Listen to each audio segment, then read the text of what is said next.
मग बाबासाहेबांचं नाव आहे जो संविधानाला कारणीभूत आहे त्याला तुम्ही संपवायला निघालाय.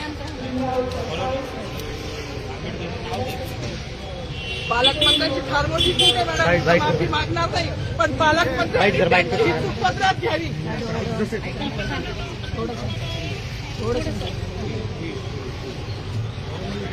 मला मीडियाशी घेणं नाही मॅडम, मला सस्पेंड केलं, मी माळूचे गाड्या उपसी, मी माती काम करीन, पण बाबासाहेबांची ओळख पुसून येणार नाही. मला सस्पेंड करायचं करू शकता मॅडम. बाबासाहेबाला संपवायचं काम करायचं नाही. 26 जानेवारी 15 ऑगस्ट मध्ये मी नाही मानत, पण लोकशाही मॅडम तुम्ही सुद्धा संविधानामुळे आहात. पालकमंत्री सुद्धा पालकमंत्री संविधानामुळे आहे. कोणताही जाती नाही, सगळी समानता त्यांनी दिली आहे. बाबासाहेबांचं नाव आता तरी भाषणात येईल, मग तरी भाषणात येईल.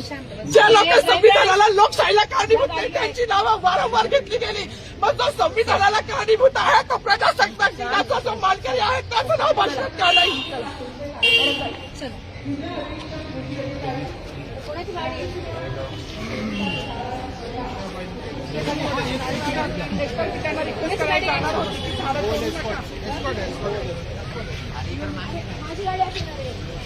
सागरात थोडी